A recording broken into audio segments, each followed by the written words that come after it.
세례 요한의 심정으로 전하리라, 그런 마음을 가지고 올라왔습니다.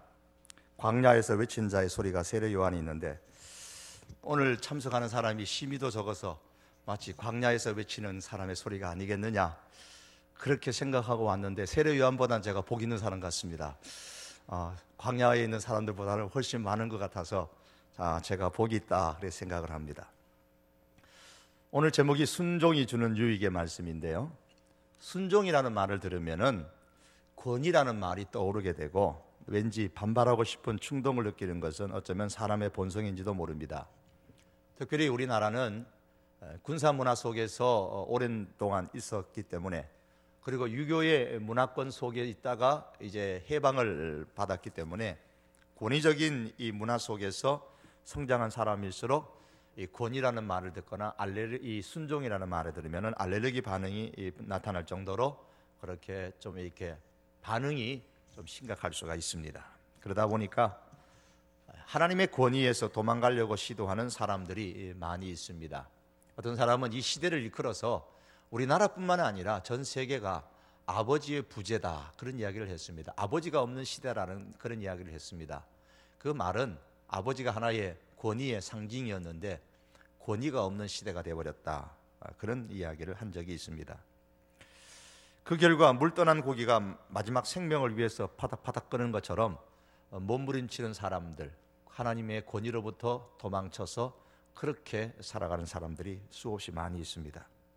하지만 성경을 보시면 하나님의 권위 아래로 들어갈 때에 거기에서 인간이 행복을 얻을 수 있는 것을 볼 수가 있습니다. 사람에게 필요한 용기와 결단 가운데서 하나님의 권위 아래로 들어가려는 용기와 결단이 가장 중요한데, 하나님의 권위 아래로 내가 들어가리라, 그런 결단을 하는 것을 일컬어 우리는 순종이라, 그런 말을 합니다. 그런 의미에서 순종은 곧 행복으로 가는 길이고 진정한 자유를 얻는 길입니다. 내 마음에서 꿈틀거리고 있는 그런 반항의식을 내려놓고 순종을 결단을 하게 될 때에 우리에게 어떤 유익이 있는가를 오늘 본문의 말씀을 통해서 생각하기를 원합니다. 본문의 내용은 이스라엘이 요단강 동편에 있을 때에, 지난 시간에 지도를 봤습니다만, 요단강을 제 코하고 이 얼굴이 가운데가 이제 요단강이라고 생각합시다. 이 머리가 지금 헬몬산입니다. 헬몬산에서 이렇게 물이 흘러내려서 이 정도요, 뭐 이제 갈릴리 바다가 오고, 좀 더 내려가고 다리 무릎쯤 가면 사해 바다가 됩니다. 저 밑으로 내려가면 아카바만이 됩니다. 그리고 어느 쪽으로 동쪽으로 해야 될까? 이쪽이 동쪽이라고 하면 이쪽이 이제 요단강을 건너가면 이쪽은 가나안 땅, 이쪽은 밑에 에돔, 모압, 아모리 족속, 이제 암몬, 뭐 이런 나라들이 있습니다. 요단강 동편에 있었던 데입니다. 이제 하나님께서 요단강 동편의 북쪽에 있는, 이제 동편의 저 위쪽에 있는 그 바산으로 올라가서 바산 왕 옥이라는 왕이 있었는데, 그 옥과 싸워서 그 땅을 점령하라라는 그런 명령을 받고 올라갑니다. 올라가서 정복을 하게 되죠. 요단 동편 땅에는 약복강, 그 갈릴리 바다하고 사해 바다 중간쯤에 동쪽으로 이렇게 꺾어진, 동쪽으로 이게 선이 하나 있다 그랬죠. 그게 약복강입니다. 사해 바다 중간쯤에 동쪽으로 꺾어진 것은 아르논강이라 그랬습니다. 그래서 그 약복강을 중심으로 해가지고 경계로 해서 아모리 왕국이 있었는데, 헤스본을 중심으로 시온이 통치하는 아모리 남쪽 아래쪽에, 약복강 아래쪽에 남왕국이 있었고, 또 약복강 위쪽에는 바산을 중심으로 하는 옥이 통치하는 아모리 북왕국, 바산이라는 그런 족속이 있었습니다. 이스라엘은 가나안 땅을 점령하기 위해서 위에서, 밑에서부터, 남쪽에서부터 북쪽으로 이렇게 올라오는 중이었기 때문에 헤스본 왕을 먼저 점령을 하게 되죠. 그 다음에 이제 계속 북쪽으로 올라가서 바산을 점령하게 되는 겁니다. 이 과정 속에서 오늘 우리는 하나님의 말씀에 순종할 때에 어떤 유익이 있는가라는 것을 발견하게 됩니다. 첫 번째가, 순종은 기적을 경험하게 합니다. 하나님께서 모세에게 애굽으로 가서 내 백성을 구하라 그랬습니다. 사실 순종하기 힘들잖아요. 애굽에서 도망쳐 왔는데. 그러나 그것을 순종했을 때 모세가 기적을 경험합니다. 많은 기적을 경험했어요. 10가지 재앙이 사실은 모세의 입장에서 보면 다 기적이고, 이스라엘 백성을 자기가 이끌고 나왔다는 그 사실 자체가 기적을 경험한 겁니다. 지난 시간에 봤었던 엘리야가 갈멜산에서 영적 전쟁을 했는데, 갈멜산 영적 전쟁 하나님께서 시킨 겁니다. 너 바알을 만나고, 아무리 그 바알의 모선 그 우상들 아합을 만나고 모든 바알과 아세라 선지자들을 만나서 영적 대결을 갈멜산에서 해라. 자기는 혼자입니다. 그러나 그 바알 선지자, 아세라 선지자는 합치면 850여 명이 되는데, 자기를 죽이려고 하는 아합이 이세벨이 눈뜨고 지금 살피고 있는데 가서 만나서 그들과 영적 대결을 하라는 겁니다. 그러나 했을 때에 엘리야가 하나님을 경험하게 됩니다. 가나 혼인잔치 집의 종들이 예수님께서 항아리에 물을 떠서 연회장에 갖다 주라 그럽니다. 물인 줄 분명히 아는데 자기들이 직접 물을 항아리에 부었기 때문에 그 항아리에 뭐가 있는지는 너무나도 종들이 잘 압니다.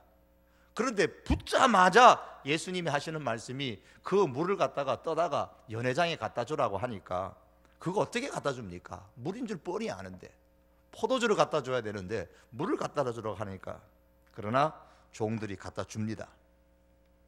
할 수 없는 건데, 그거 잘못 갖다 줬다가는 자기들이 죽을는지도 모르는데, 그러나 갖다 주었을 때에 그 종들이 기적을 경험하게 됩니다. 여러분, 해야 하는 것을 하는 것은 의무고 책임입니다. 할 수 있는 것을 성실하게 하면 칭찬을 듣고 축복을 받습니다. 여러분들이 신앙생활도 그래요. 할 수 있는 것 열심히 성실하게 하면 칭찬 듣고 복을 받아요. 학교에서도 마찬가지고, 직장에서도 마찬가지고, 사회생활이나 가정에도 마찬가지고, 교회생활도 하나님 앞에서도 마찬가지입니다. 할 수 있는 것을 성실하게 하면 칭찬을 듣고 축복을 받습니다. 반면에 할 수 없는 것을 믿음으로 하는 것이 바로 순종입니다. 그리고 이 할 수 없는 것을 믿음으로 하게 되면, 순종하면 기적을 경험하게 되는 겁니다. 모세 할 수 없는 거 했습니다. 엘리야 할 수 없는 거 했습니다. 가나의 혼인잔치의 종들, 예수님의 명령, 그 할 수 없는 것입니다. 그러나 그것을 했더니 기적을 경험하게 됩니다.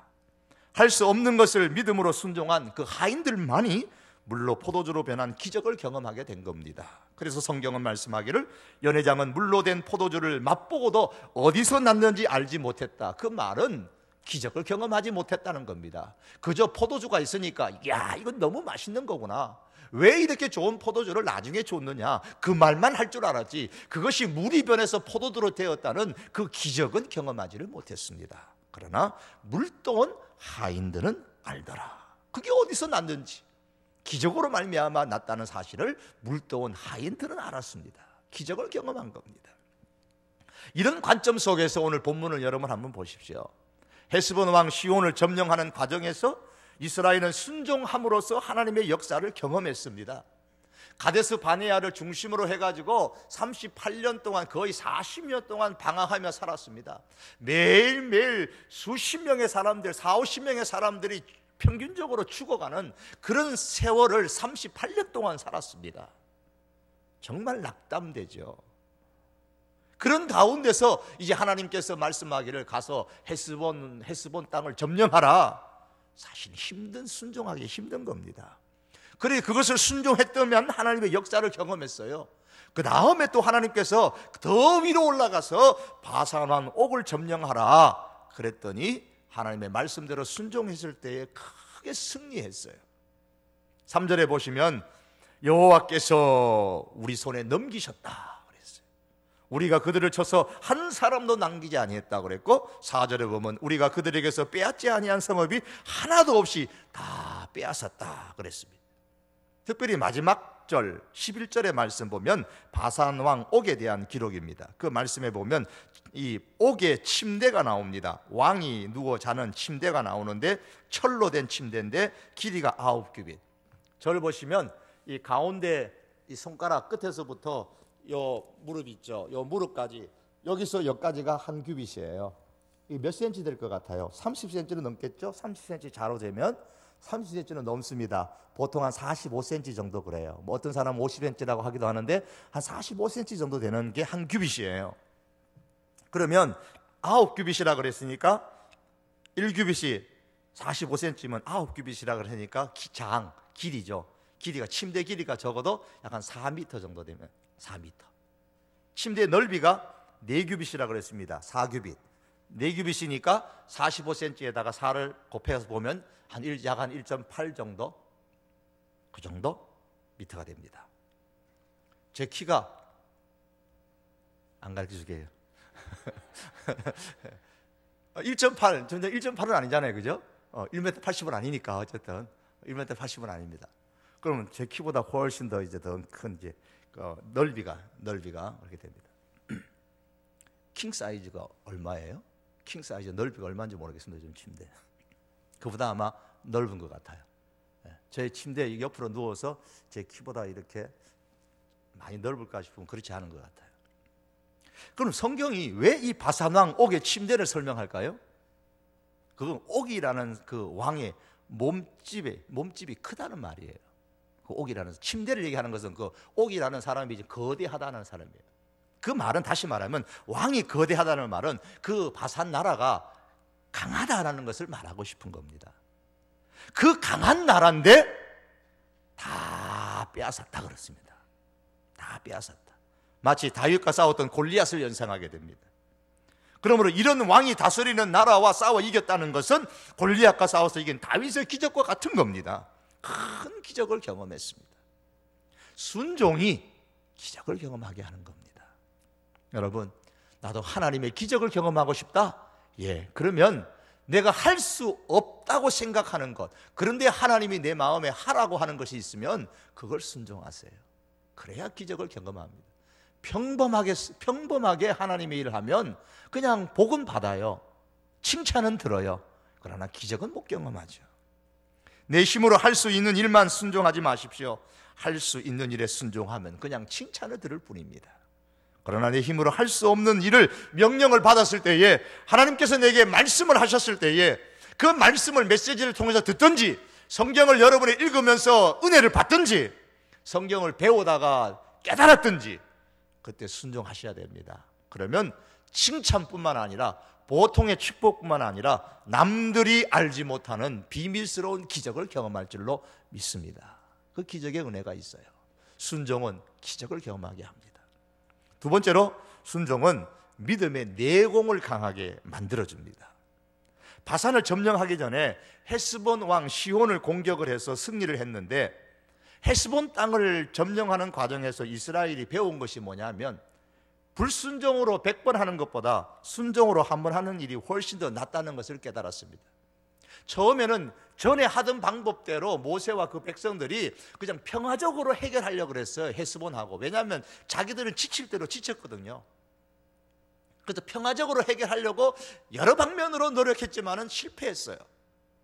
그러나 하나님께서 말씀하셨던 그 방법대로 그냥 한번 실수했더니만 그대로 승리했던 겁니다. 불순종하면 고생은 고생대로 하고 일의 결과는 결국 실패로 돌아가게 됩니다. 목사가 돼서 간증을 하는 분들의 많은 얘기를 들어보면요, 그런 분들이 참 많아요. 이리저리 굴릴 대로 다 굴다가 마지막에 가가지고 천부여의지없어 손들고 옵니다. 그리고 목회하러 오시는 분들이 참 많다 그래요.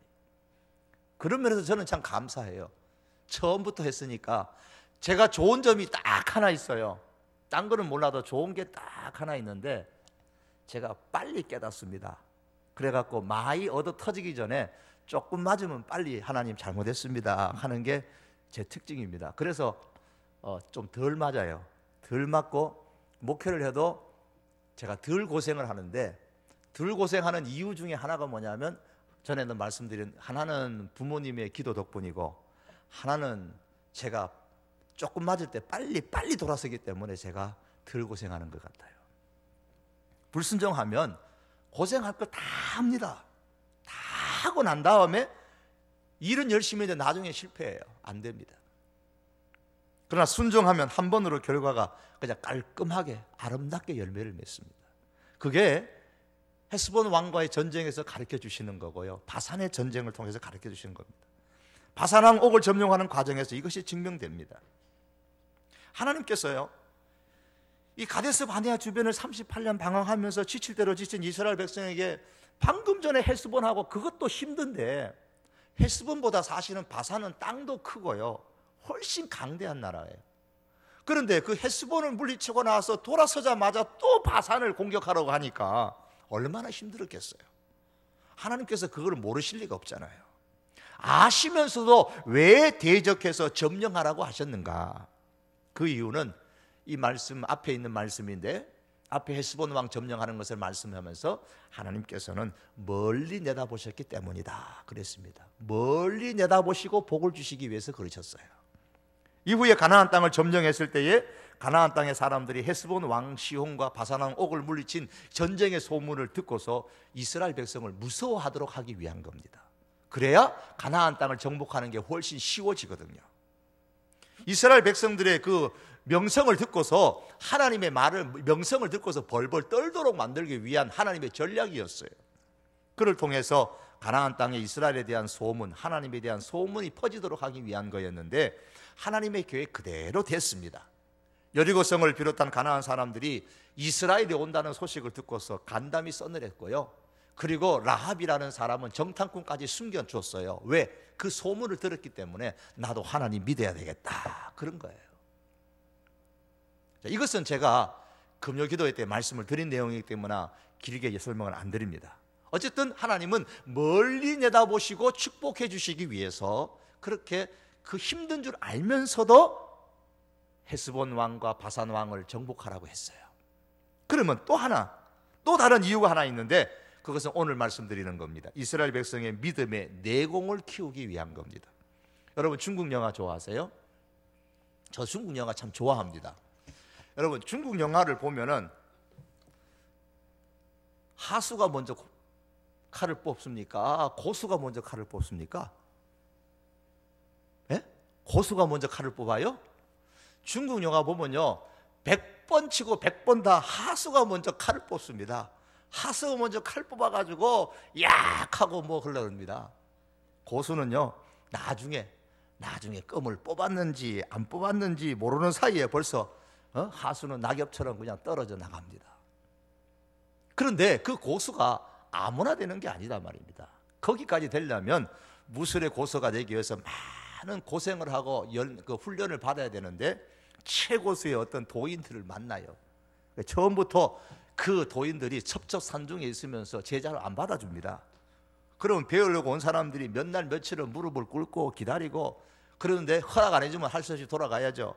그러다가 어쩌다가 제자로 받아지게 되면 처음부터 검수를 안 가르쳐 줍니다. 뭐 먼저 시켜요? 저 산하늘에 가서 물 떠오라 그럽니다. 냇가에 가가지고 물 떠오라 그러면 물통 크는 거 가지고 물 길러 오라 그러면 그 산 밑으로 내려가지고 물 처음에 낑낑 메고 올라옵니다. 그 세월이 이제 1년, 2년, 심지어 몇 년을 하다 보면 이제 거기에 이제 이력이 나가지고 물통 2개 들고 오는 게 가볍게 갖고 올라옵니다. 그런 중에, 그 과정 중에 못 참고 어떤 제자는 내가 검술 배우러 같이 이렇게 물 길러 다니러 왔나? 부엌대기 하려고 여기 왔나? 불평하다가 그만두고 내려가기도 하는데, 그러면 그 사람은 이제 검술을 못 배우는 겁니다. 하지만 끝까지 참고 견딘 사람에게 그때부터 오늘부터는 네가 이제 내가 검술을 가르쳐 주겠다. 그걸 가르치죠. 그런데 산 아래에서 가서 매일 물을 길러 오라든지 나무를 해오라든지 그 하는 것이 검술을 배우기 전에 뭘 익히기 위한 것이냐? 몸을 만들기 위한 것. 검술을 배우는데 필요한 그 육체의 몸, 그 안에 내공을 키우기 위한 훈련의 과정이었다는 것을 나중에야 깨닫죠. 그 과정도 역시 검술을 배우기 위한 훈련의 과정이었다는 거예요. 내공을 키우기 위한 겁니다. 영적 생활에서도 여러분 그렇습니다. 하나님께서 처음부터 우리에게 대단한 것 주시면요, 사람들 별 수 없어요. 니나 내나 다 똑같아요. 다 넘어집니다. 다 교만해서 다 넘어져요. 다 퍽퍽 넘어져요. 하나님께서 고난이라는 여러 가지 훈련의 과정을 통해서 그냥 연단을 하시고, 그런 다음에 올려놓으면 내공이 생겨갖고요, 올라가도 안 넘어져요. 승리하려면 영적인 내공이 있어야 됩니다. 믿음, 순종, 이걸 잘 키우셔야 됩니다.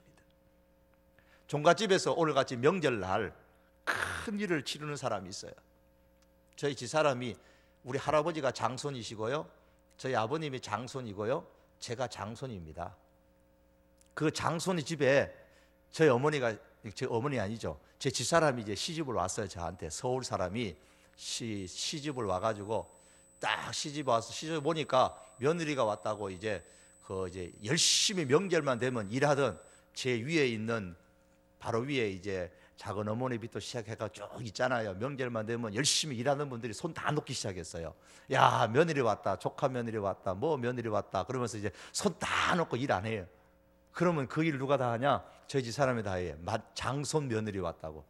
장손 며느리가 오면 이제 설거지며 뭐며 다 일합니다. 하고 나면 이제 며칠 끙끙 앓죠. 밥도 안 해본 사람이거든. 처음에 와가지고 밥한다고, 우리 집 사람 없으니까 밥한다고 하면서 나중에 보니까 밥이 하나도 안 됐어요. 밥통에 이거 안 눌렀네. 눌러야 되잖아요. 네. 밥도 안 해본 사람인데 장손 며느리 와가서 고생 정말 많이 했습니다. 여러분, 종갓집에서 큰 일을 그렇게 많이 치러보면요, 수십 명의 사람들, 장손이니까 명절 되면요 다 모여요. 할아버지 형제들이 다 모여요. 저희 집에 예배 드리려고. 그러면 할아버지 삼형제에다가 거기 있으면 작은 할아버지가 구형제, 그 밑에 할아버지가 또 뭐 한 5인가 뭐에다가 저희 집에 한 4형제, 여자들은 빼고 남자들만, 장가간 남자들만. 그럼 우르르 모이면요 엄청납니다. 그래서 많은 사람들 식사 준비해서 대접을 다 하고 나면 그 다음에 뭐 몇 사람 대접하는 건요 그건 일도 아니죠. 왜요? 그때 이제 일이 보여요. 그래서 며느리는요 평생 죽다 깨어나도 시어머니 못 쫓아가요. 시어머니 못 쫓아가면, 일하는 시어머니 못 쫓아가요. 며느리 눈에는 안 보이는 것도 시어머니 눈에는 다 보여요. 다 보인다고. 이 길이 보이고 일손이 보이고 어디에 일이 있다는 거 다 보이기 때문에요 평생 못 쫓아갑니다. 평생 배우셔야 돼. 여러분 시집가면 평생 배우셔야 되는 겁니다. 음식을 만들고 접대하는데 뭐냐면 내공이 켜진 거예요. 벌써 길이 보인다는 거예요. 내공이 큰 거예요. 그게 헤스본 왕 시온과의 전쟁에서 이스라엘은 믿음의 내공이 좀 강해졌어요.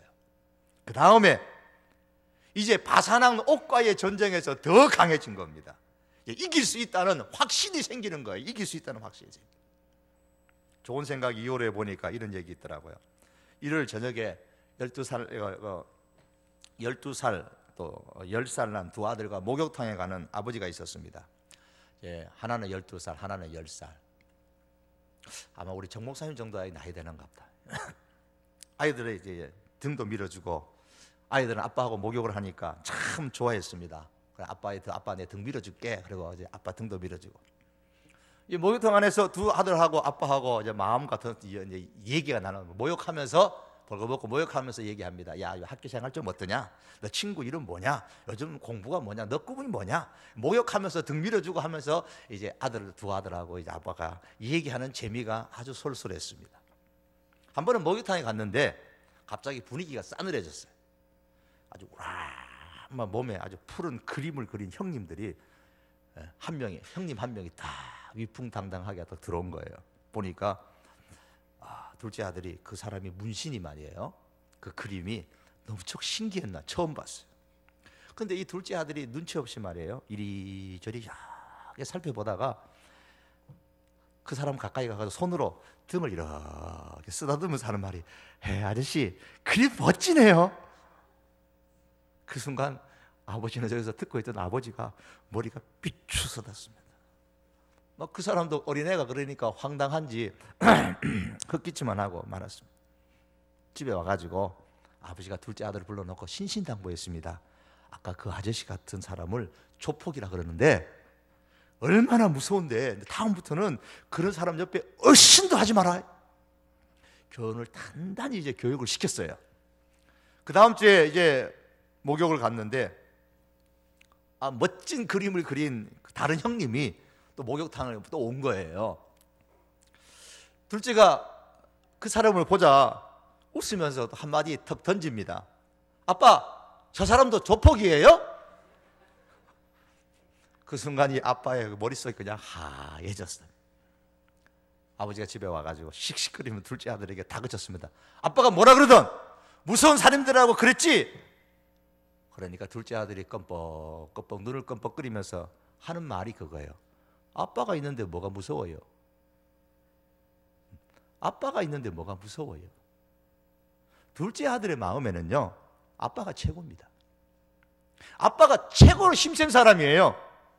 아빠 곁에 있으면 몸에 그림을 그리고 다니는 형님 무섭지도 않다는 거예요. 여러분 다 컸잖아요. 우리는 다 컸기 때문에 아빠가 제일 힘센 존재가 아니라는 거 이미 다 깨우쳤잖아요. 다 깨우쳤어요, 우리는. 여러분, 그럼 하나님은 어떠세요? 하나님께서 내 곁에 계시면 무서운 것이 없다고 여러분 말할 수 있습니까? 정말 하나님이 내 곁에 계시면 난 무서운 거 없어요.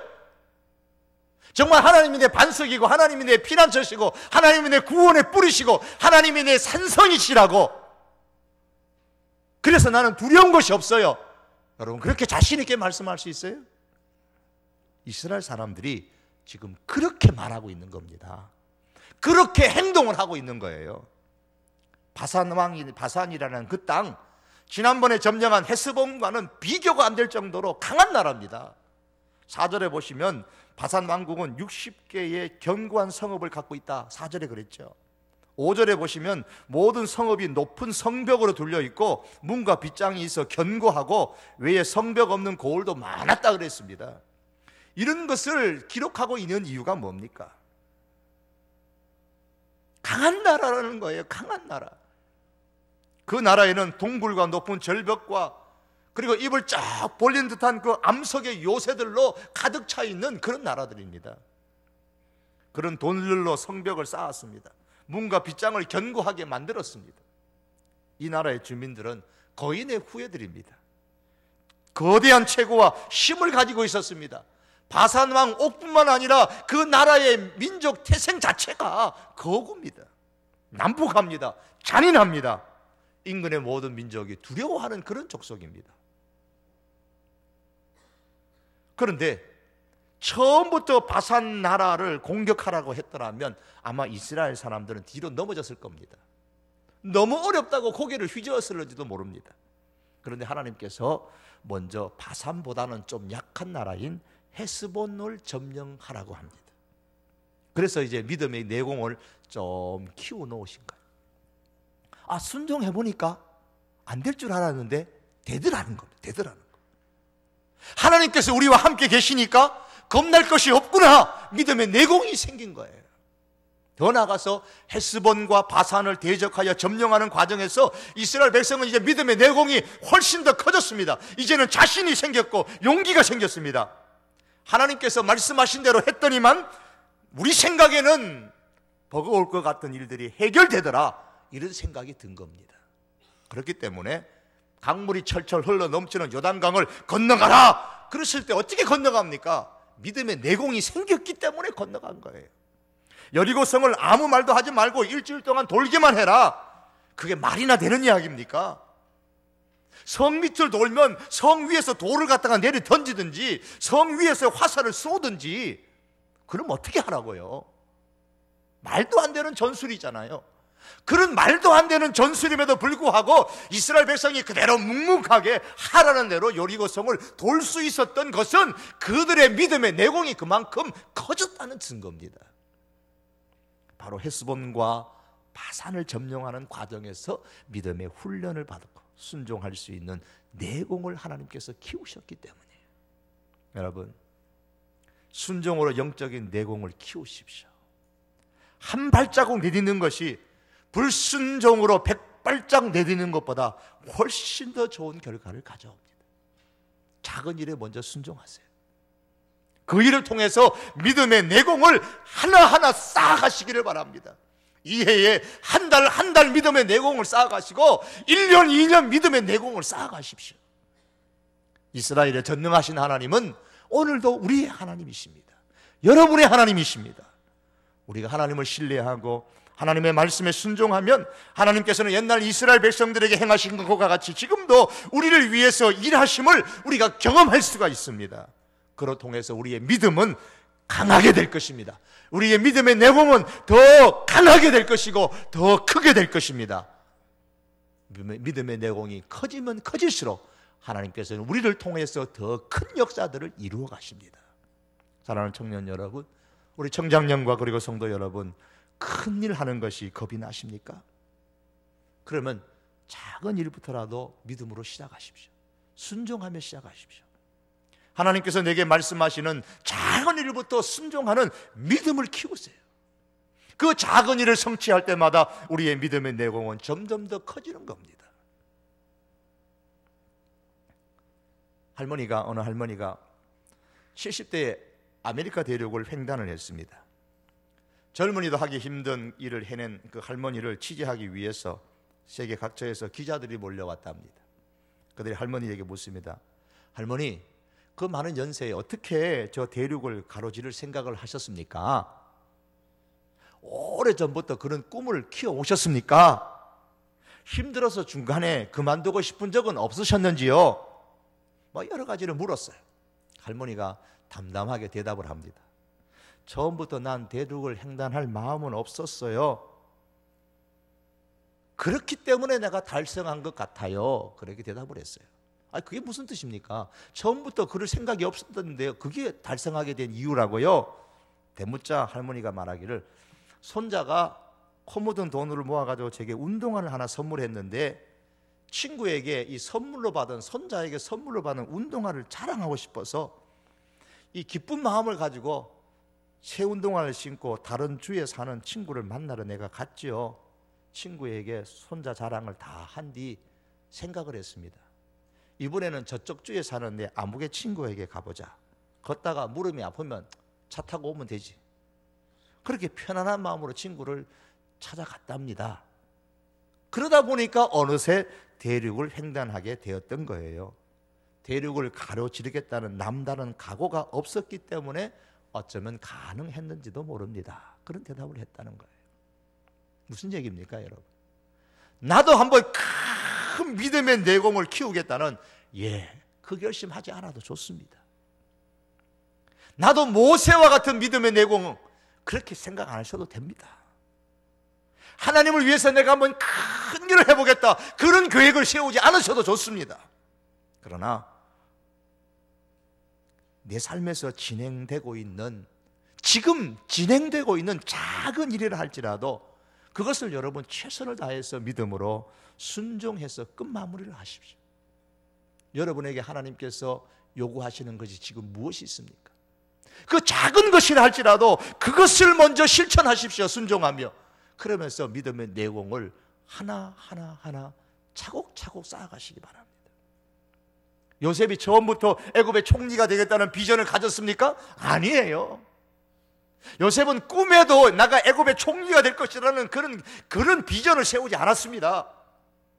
형님들이 자기를 웅덩이에 빠뜨렸을 때 아니야, 나는 이 웅덩이에 빠져 있지만 나는 총리가 될 사람이야, 안 그랬어요. 그런 자신의 삶에서 그냥 하나님의 사람으로서 내가 어떻게 살아야 되는지를 알았고 하나님의 사람으로 살아야 될 그 방법대로 최선을 다해서 그냥 살았을 뿐입니다. 작은 일, 큰 일, 그런 개념조차 없었어요. 그냥 자기 삶에서 벌어지고 있는 상황 가운데서 하나님의 사람으로 살려고 힘을 썼을 뿐입니다. 집에서도 그랬고 애굽의 보디발의 집에 노예 생활에서도 그렇고 감옥 생활에서도 그렇고 그리고 애굽의 총리가 되어서도 자기에게 주어진 환경에서 하나님 앞에서 사는 마음으로 믿음을 갖고 순종하며 처리를 그냥 했을 뿐입니다. 그랬더니 자신도 모르게 믿음의 내종이 커졌고 큰 사람이 되어서도 교만하지 아니하고 넘어지지 아니하고 하나님의 사람으로 넉넉하게 주의 일을 할 수 있었던 겁니다. 그런 요셉을 하나님께서 크게 쓰신 거예요. 그러므로 여러분, 내게 주어진 환경에서 믿음으로 순종하면서 그런 일을 처리하시기 바랍니다. 아빠 곁에 있는 아이가 아무것도 무섭지 않았던 것처럼 하나님께서 내 곁에 계신다. 이 한 해도 하나님께서 내 곁에 계시고 하나님이 나의 힘이시다라는 이 믿음을 가지고 여러분 시작하십시오. 그 시작한 일을 아무리 작더라도 믿음을 가지고 마지막까지 순종하며 완성하십시오. 그러면 믿음의 내공은 여러분 자신도 모르게 점점 커질 것이고 그 믿음의 내공이 커지면 커질수록 하나님께서는 우리들을 더욱 존귀하게 사용하실 줄 믿습니다. 순종은 믿음의 내공을 강하게 만듭니다. 마지막으로 순종은 덤으로 주시는 하나님의 선물을 경험하게 합니다. 8절 이하에서 11절의 말씀인데요, 헤스본 땅과 이 바산 땅은 요단강을 건너기 이전의 동쪽 땅입니다. 엄밀히 말하면 가나안 땅이 아니에요. 하나님께서 아브라함에게 약속하신 땅은 가나안 땅입니다. 그 말은 주겠다고 하신 약속의 땅이 아니다 그 말이에요. 주시지 않아도 하나님은 약속을 지키신 거예요. 요단강 건너가서 가나안 땅만 주시면 돼요. 그런데 하나님께서 요단강 동편의 땅도 그들에게 주셨습니다. 왜요? 자신들의 힘에 버거운 일이지만 두려워하지 않고 점령하라는 그 말씀에 기꺼이 순종을 했기 때문입니다. 그때 예상하지 못했던 그 땅을 덤으로 받는 선물을 누리게 된 것입니다. 이제 말씀을 맺겠습니다. 이 시대는 그 어느 시대보다도 권위에 반항하는 시대예요. 어떤 면에서는 권위가 땅에 떨어진 그런 시대입니다. 스승의 권위가 떨어졌고 부모의 권위가 땅에 떨어졌고 지도자의 권위가 땅에 떨어져 있는 그런 시대입니다. 권위라는 말 자체조차도 싫어하는 그런 시대인지도 모릅니다. 그럼에도 불구하고 우리가 하나님의 그 권위 앞에 우리가 순종한다면 그에게는 하나님께 주시는 유익이 분명히 있습니다. 하나님의 말씀 앞에 기꺼이 우리가 순종했을 때에, 하나님의 권위 앞에 우리가 기꺼이 순종했을 때에 그 순종은 기적을 경험하게 만들고 그 순종은 믿음의 내공을 키워줘서 더 크게 하나님 앞에 쓰임을 받게 되고 그 순종은 덤으로 주시는 하나님의 선물을 누리게 해줍니다. 내가 할 수 있는 것뿐만 아니라 할 수 없다는 생각이 드는 일이라 할지라도 하나님의 말씀이라는 그 이유 하나 때문에 순종함으로써 이런 은혜를 누리는 그런 우리 하나님의 사람들 될 수 있기를 주의 이름으로 축복합니다. 기도합니다. 우리 다 같이 한번 기도하십시다. 우리 이 시간 기도할 때에 하나님의 권위 아래 제가 순종할 수 있게 하여 주시옵소서. 내 삶 속에서 일어나는 그 모든 일들 하나님 못한다 하지 아니하고 주께서 하신 말씀이오니 주여 내가 순종하겠습니다. 그로 통해서 우리가 하나님께서 주시는 기적을 경험하고 그로 통해서 우리의 믿음의 내공이 커지고 그로 통해서 하나님께서 덤으로 주시는 그 선물을 누릴 수 있는 그런 하나님의 사람들이 될 수 있기를 원합니다. 이 시간 기도할 때에 주여 주께서 말씀하실 때에 주여 내가 그것을 이룰 수 있을 것인가 이룰 수 없을 것인가 할 수 있을 것인가 할 수 없을 것인가를 생각하기 전에 이것이 주님께서 원하시는 것입니까? 이것이 주님께서 참으로 내게 원하시는 것입니까? 주님이 원하시는 것이라면 기꺼이 제가 순종하겠나이다. 그런 믿음의 사람이 될 수 있도록 우리 시간 다 같이 한번 기도하시겠습니다. 다 함께 기도합니다. 사랑하는 여호와 하나님 아버지, 이 시간 사랑하는 우리 청년들입니다. 우리 청장년들입니다. 사랑하는 주의 성도들입니다. 하나님 아버지여 기억하여 주시옵소서. 헤스본 땅을 점령하게 하시고 바산 땅을 점령하게 하시고 하나님 아버지여 순종하며 나갔던 그들에게 하나님께서 기적을 경험하게 하시고 그들의 힘으로 감당할 수 없는 상상할 수 없는 놀라운 일들을 경험하게 하셨던 그 하나님 아버지, 그들의 믿음의 내공을 키워주시고 덤으로 도와여 선물을 주셨던 하나님 아버지여, 오늘 이 시대에 그 하나님께서 우리들의 하나님이신 것을 주여 믿습니다. 하나님이여 오늘도 저희들의 이 성경 기록된 하나님의 말씀을 통하여서 우리에게 말씀해 주실 때에 우리의 신비에 말씀하시고 우리의 영혼에 말씀하시고 우리의 마음에 주님께서 말씀하실 때에 주여 내가 할 수 없는 일을 할지라도 때로는 아버지 하나님 두려움이 가득 차 있는 일을 할지라도 주께서 원하시는데 주여 기꺼이 순종할 수 있는 힘을 저희들에게 허락하여 주시기를 원합니다. 그래야 우리 하나님의 사람들이 하나님의 살아계심을 경험하게 하시고 기적을 경험하게 하시고 우리 하나님의 사람들에게 하나님 믿음의 내공을 더하여 크게 하여 주시옵시고 우리 하나님의 사람들에게 덤으로 주시는 그 하나님의 은혜를 경험할 수 있는 우리 모든 주의 사람들 되게 하여 주시옵소서. 우리 주님 앞에 올라오며 살아계신 예수님의 이름으로 기도합니다. 아멘. 살아계신 여호와 하나님 아버지 감사합니다. 여기에 사랑하는 하나님의 사람들이 있습니다. 우리 젊은 청년들이 있습니다. 우리 청장년들이 있습니다. 하나님 우리 또한 성도들이 있습니다. 주여 젊을 때에 하나님을 믿게 하신 것 감사합니다. 주여 성령의 불을 받아서 하나님 그 불로 뜨거워지게 하시고 그 불로 순종할 수 있는 힘을 허락하여 주시기를 간절히 원하옵고 기도합니다. 그래 젊을 때부터 하나님 아버지여 하나님의 살아계심을 경험하고 하나님의 능력의 기적들을 경험하는 쓰임받는 하나님의 사람들 되게 하여 주시옵소서. 믿음의 내용이 커져서 크게 하나님 앞에 쓰임받는 주의 사람들 되게 하여 주시기를 원합니다. 우리가 생각도 못했던 놀라운 하나님의 덤으로 주시는 그 선물까지 누리며 살아갈 수 있는 우리 모든 주의 사람들 되게 하여 주시옵소서. 주님께 간절히 바라옵고 예수님의 이름으로 기도하옵나이다. 지금은 우리의 구원자가 되시는 예수 그리스도의 그 크신 은혜와 하나님 아버지의 무한하신 사랑과 성령님의 교통하심과 충만하심이 주께서 우리에게 말씀하실 때에 주의 말씀에 예로 순종하며 내가 할 수 없는 일이라 할지라도 때로는 버거운 일이라 할지라도 주께서 말씀하시니 내가 기꺼이 순종하겠나이다. 순종의 사람 되기를 다시 한 번 더 다짐하고 결단하는 여기 모인 주의 모든 사람들 심령 위에 그들의 모든 행하는 그 가정 위에 가족들 가운데 학업과 직장 가운데 항상 함께 있을지어다. 아멘.